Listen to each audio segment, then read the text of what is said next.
Right, we're now recording, Andy. Right, well, this morning I'm getting together with Andy Weir. You'll have seen I've had a few conversations with Chris Mann. I'm extending that invite out to a few other busy dads in my network just to see how they're managing to juggle the challenges of business and life and keeping themselves well.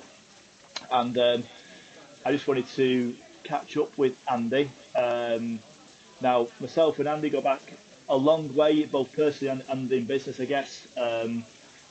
Andy came into my world by marrying one of my sister's best friends from university. And only really when we were in the motor trade did we get to know Andy because he bought a few cars of us over the sort of a 10-year period, I guess. Now Andy's a busy guy. He started and he's growing a HR consultancy business, which is exciting. But he's also got a young family, and I just wanted to. We actually had a conversation on the back of my little nudging the balance group. I've got a few of my mates who are dads in there, and I set that up mainly for me, not as a business sell, not to bring people into my business or my fitness world, but more for me to lean on people because it can be a lonely old place out there when you've got a lot of people relying on you, a lot of people out there that there's an assumption that because you've got your own thing going on, you've cracked it and everything's wonderful, and it not always is. And so you need the right people around you to bounce ideas off, to tell you you're being an idiot, or more importantly, to tell you you're doing the right thing. So, Andy, just quickly, mate, just from a quick intro, would you just be a little bit better at letting these guys know what HR Toolbox is, and then we'll go into how we got into HR Toolbox. Yeah, sure. So HR Toolbox, in a nutshell, fix the problem that is HR call centres.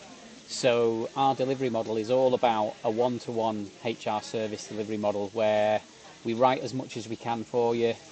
We can help you with all probably what lots of small businesses are used to, which is the HR compliance and reactionary HR support.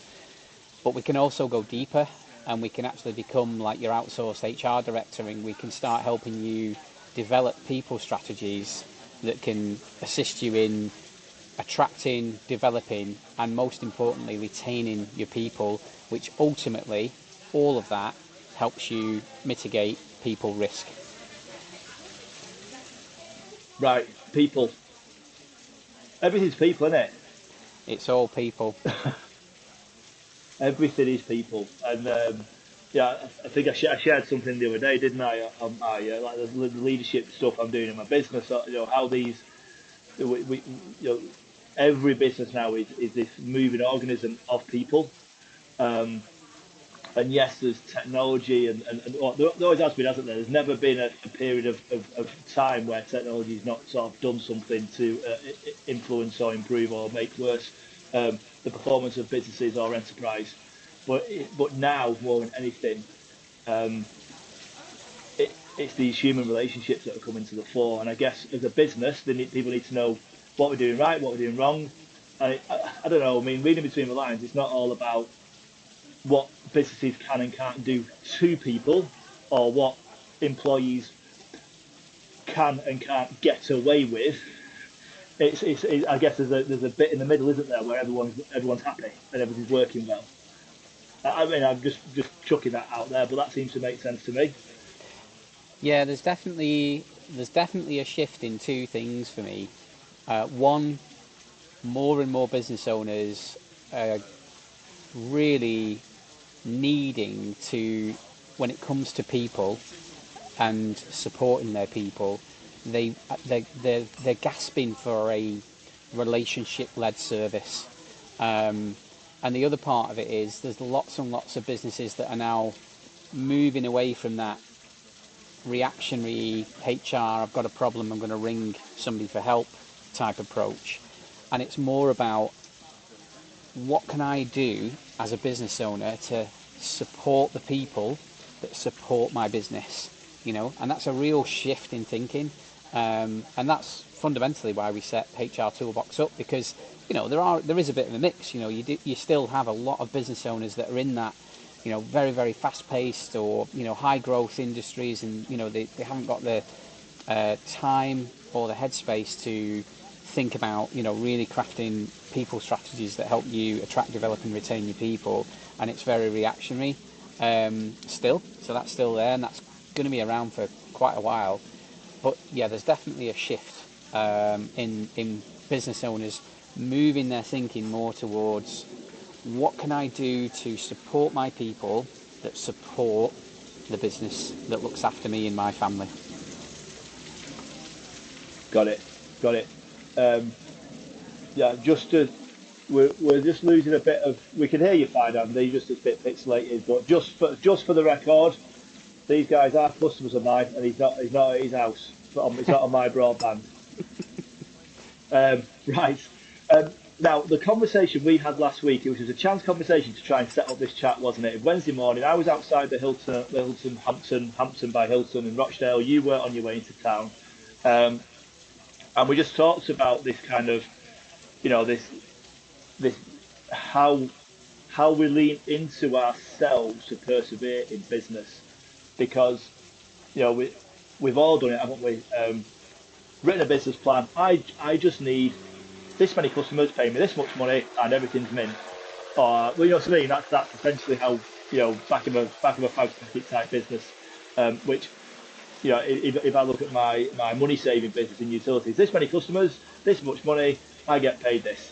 In terms of coaching, this many hours, this many clients, da, da, da, da. But in reality, for most people, that's not generally how it works out. Especially in small businesses, times are tough for everybody, whether you've got a job or your own business. And I maintain that we're all about the same. There's always the outlier. Someone's got an amazing job, someone's got an amazing business, but the majority of people are in a bit of a daily dogfight, aren't they? Whether it's in their job or whether it's in their business. Now the thing is, with a business, you've got the flexibility to not do it. You've got the excuses not to do it. You've got no one breathing down your neck to produce results apart from generally yourself. Or I know you've done a bit of work with my dad in terms of a bit of mentoring and coaching and stuff like that. But how did you? We talked the other day about you turning a corner in the business, and it was really poignant to me because at that point last week I was feeling a bit the same. Mm-hmm. So could you just give us a bit of a potted history of that last couple of years for you, Andy, and when you decided to decide. Yeah. So I actually decided to set the business up by accident. So I was in a solid career with a great company. I'd been there 20 years. I tried something else and basically decided that wasn't for me, and came out of that thinking, what do I do next? And I lent into, I know I know quite a lot about HR. I know a lot about leading and managing people. I know a lot about, setting up a business within a business and what that looks like operationally and all that sort of stuff. And I thought, I'm going to give this a lash, because I was hearing so much from my previous life that businesses were gagging for that one-to-one relationship. A lot of the business that we were signing, it was on condition that they had dedicated people looking after them, and it in a large sort of call center environment, it's just not feasible to do that for every single client. But I actually thought, you know what, I think it is feasible to do that if you start with that model from the beginning. So that's kind of how I set the business up at the very beginning. And then I had a journey of I'm going to say, where are we now, 18 months in, and it has been rocky, right? There have been serious ups, serious downs, times when, I've thought, I just need to get a job here. Bearing in mind, I've got, I'm married, I've got 2 kids, I've got a heavy mortgage, that's only getting heavier, much like everybody in the same boat, if that's happening for them. And, there were times when I literally was like, you know what, I'm just going to hang the boots up on this and get a job, because I could do that tomorrow. I've got so much experience and knowledge and everything else. I know I can do that. But I persevered, and I kept doing the things that mattered. And at times it was almost like I was marketing, shouting into a black hole. So if you follow me or you're connected with me on LinkedIn, you'll see that I do 5 LinkedIn posts Monday to Friday every week without fail. It's variable content, and that was absolutely my metronome that I was going to do. And if I'm really honest with you, I was lucky because I had some really good people around me. I've got my sister who works in marketing. I've got a very good friend of mine who I've known since high school who was head of marketing for a very, very well-known, now global company. I had a wonderful guy called Tony Nugent in my corner as well, helping me from his 30 years experience of running a business for himself. And all of these people were helping me by saying, do this, don't stop, do that, don't stop, do this, don't stop. And I listened and I did it. Even in the face of, I need to hang my boots up, I just carried on.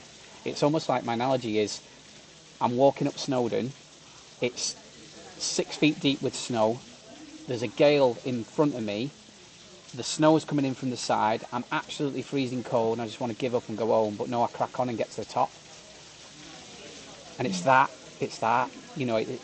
that's what I did.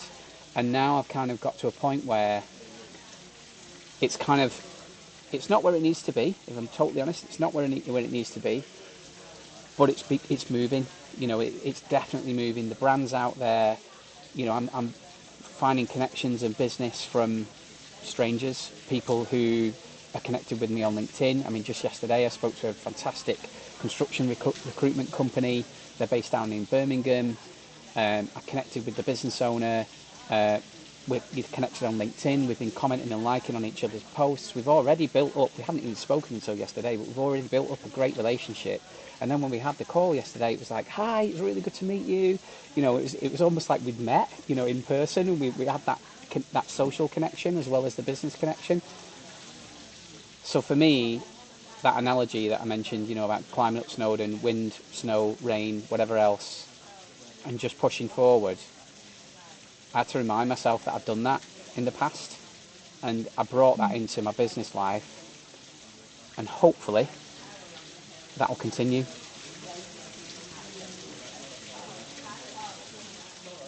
So as a business owner, there's never finished, have you? Nope. Like you've got, you might do all these sales you want to do in the day or whatever, and then obviously at some point some of these customers are going to want your service, so you need to then have, and I think that's what got me in the motor industry was, when we had the customers, servicing the customers was probably the hardest part. Going out there, getting them in and getting inquiries is mint, isn't it? You're out there meeting people. Yep. Well, then when you're looking after them, it's 2 years down the line, the car's broke down or something, and you've got to give the service. Yeah. What I'm getting at is then you'll have invoicing to do, you'll have your accounts to do, you'll have your own business planning, etc., etc. And then the kids need picking up from school. Yeah. And that's, and that's not 9 to 5 or 8 to 6, is it? That's 9:30 till 2:45.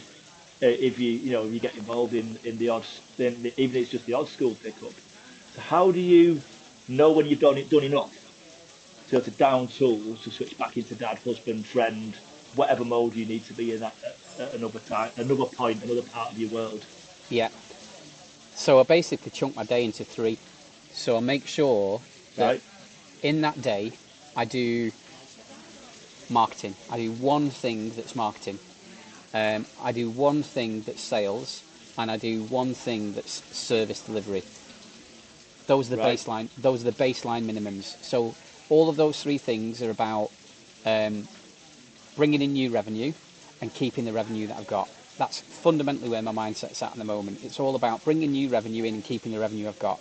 So as long as I do those 3 things every single day, at least one of those 3 things every single day, I can close the laptop at the end of the day and I'm happy. Now, in reality, it's a lot more than 3 things. It's a lot more than 3 things. But when I actually sort of assess what I've done at the end of the day, I look at, have I done something from a marketing perspective? And the answer is invariably yes, because of my LinkedIn push. Have I done something from a sales perspective? And the answer is invariably yes, because I've reached out to my pipeline, I've chased down leads, and I've continued the connections, etc., that I'm already on with. And then have I done something to service my customers? And invariably the answer is yes, because I'll have one customer that has a need for support from me at some point, at any point during the week. Lost you a bit there, Andrew. So, marketing, sales, service. Yeah. It's easy, isn't it? It's not easy. It's not easy. No. You're not wrong when you said, Rob. The thing that I had to get my head around is the to-do list. It's never going to be finished, until and unless I'm lucky enough to build a business that I can hand over to somebody else, whether that's family, friends, other business connections, whatever. That to-do list is never, and I can then jump on. I can then jump onto the fells and start building dry stone walls for the National Trust, which is really what I want to do eventually. Yeah, I really want to do that. The to-do list is never ending, and that took me a while to get my head round. And it's a to-do list that isn't just subject delivery, it's finance, it's sales, it's marketing, it's content, it's data, it's numbers. Being on top of your numbers, absolutely critical, and being disciplined with your numbers, absolutely critical. But yeah, it's one hell of a journey to get to that point. I'm making notes as I'm going by. So being on top of your numbers. How much time do you spend on your numbers? I generally review my numbers at least once a day. So, and it doesn't mean that I spend an hour poring over the numbers. I might just spend 15 minutes just checking the numbers and make sure everything's in line, that kind of thing. But I'm very disciplined when it comes to month end. So, month end clear down, quarter end clear down. Everything's, allocated in terms of corp tax and VAT, and everything else is organised. I'm really, really disciplined on that. And I did that pretty much from the start. And that was all thanks again to, some guidance I had from some fella called Tony Nugent. Funny, isn't it? He's really taken to you, my dad, hasn't he? Really. Yes. I know he's going to see you tomorrow, isn't he? Yeah, we're seeing each other tomorrow. Built a really good connection, actually. And again, that I saw right at the very beginning of that relationship that was going to be critical to helping me establish this business. And so, I committed to once a month, an hour and a half, every month, spending time with Tony. And sometimes, we talk about all sorts of things. It's a very meandering conversation. We don't necessarily have an agenda, but invariably I learned something from that conversation. So I saw real value in it, for sure. I think that's the value of having connections, isn't it? Like if you can pick one thing, I go to all sorts of, I don't go to many networking meetings now, but I still go to all the trainings and events and open days and trainings and stuff for our big, our business within UW. And was it last Monday? Got up at 4 o'clock in the morning, coach. Got home about 2 o'clock. Picked the kids up from summer school, and the thing was at night. I had to rearrange getting the kids to and from where they need to get to, and it's only once a month, this thing. And I really am passionate about, if people want access to the best information, they've got to go and get it. And it's not going to come on a Zoom call. It's not going to come on the company portal. It's going to come from hearing real people, real stories, face to face, and actually build some connections. I was in the shower and I thought to myself, if I don't go to this thing tonight, no one will know. There might be one person who says, Rob normally comes, he's not here. That's you know what I mean? Because they're all there for them, not me. Yeah. And I went, and there was one thing that happened, and I was sat next to a girl who's just started with us, and she'd been travelling, and she wanted to have a flexible home-based business that could allow her to still travel around and just do what she did, like an online business. And I really never thought about that, because I'm old. I've got a mortgage and 3 kids. I'm not going anywhere. And that just one thing, I was like, that's amazing what we're doing for you. And that spurred me on for the week. Then I'll go and find more people like her to help. Yeah. And it was a 3-hour meeting, and one sentence made it all worthwhile. I do really value that these relationships you can nurture, which is why I've tried to bring these guys together in our little thing. And I hope you find a bit of value from these people knocking about. And 100%. we'll try and get a few more of them on Andy. So where are you now? You're networking, aren't you? Yeah. I'm right now. I'm at the Worsley Marriott. So this is every other week networking event I come to. And just touching on something you said there, Rob. For me, on the connections, they are critical as a small business owner.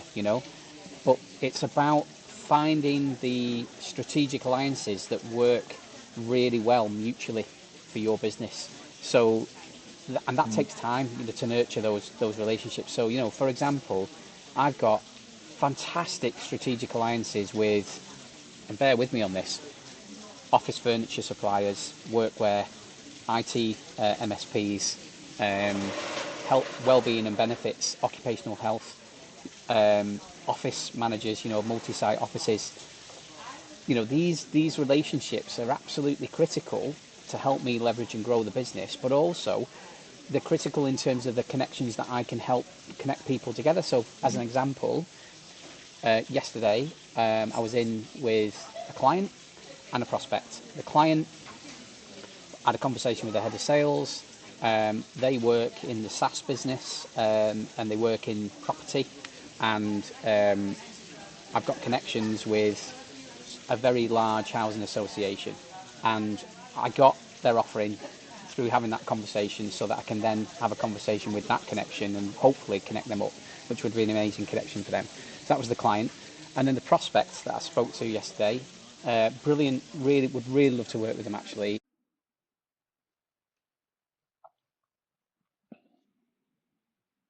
Mm.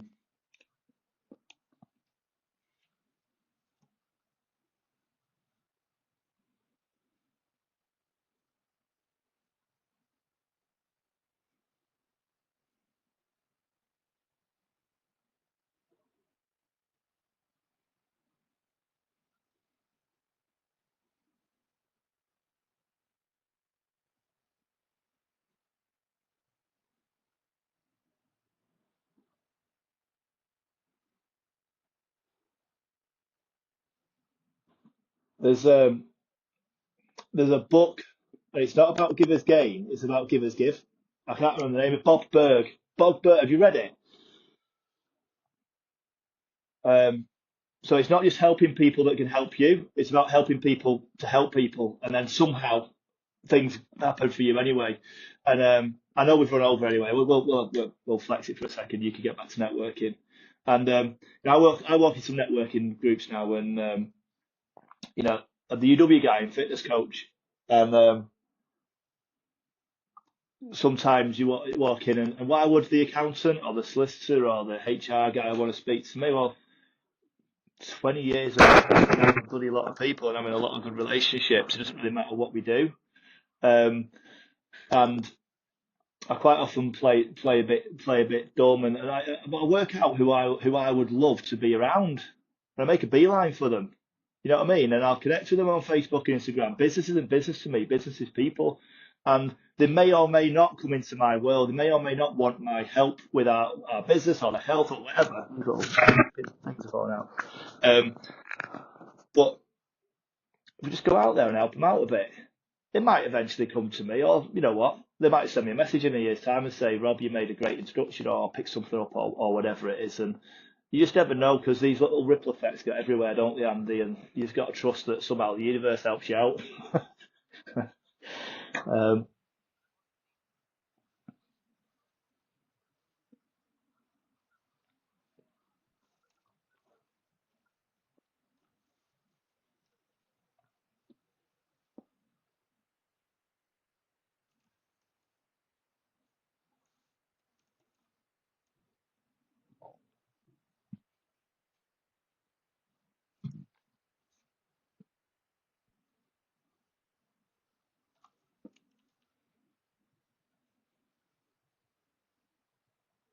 mm.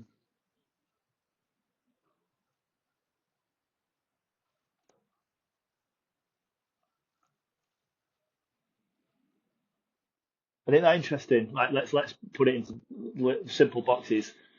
Legal dude, guy who sells desks working really well together. You know what I mean? HR, I'm not allowed to say legal, am I? No, no. Yeah, yeah. Uh, and most people miss it. Most people don't get it, do they? They go, I'm the accountant, so I can only work with people in a shirt and tie. I'm the bricklayer. I can only work with plumbers and plasterers. You know what I mean? I do business services, so I can only speak to people in business services. Not, don't work like that. Yeah,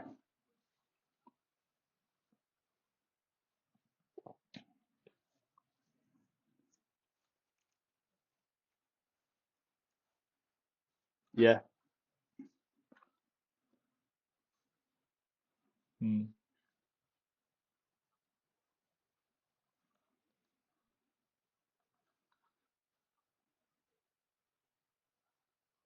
mm,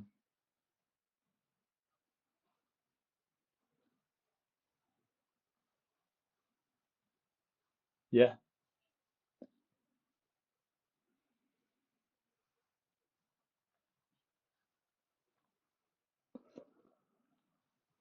It's all relationships, mate. Listen, I appreciate you want to get back to your networking because our 15-minute chat's got on for 26.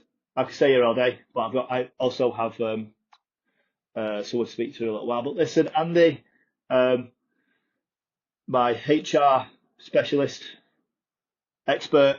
If you are still listening, guys, jump onto LinkedIn. It's Andy Weir, Weir. He's putting out loads of content, walking around Manchester with his headphones on, sharing some top tips for people management and what he specialises in. So take a look at that, mate. And obviously, um, hopefully, I'll see you soon in person. Catch up for a break.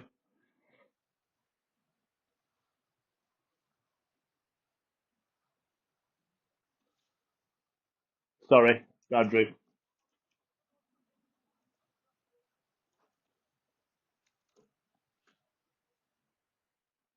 Top man. All right, appreciate it. Take care, buddy. See you soon. Bye.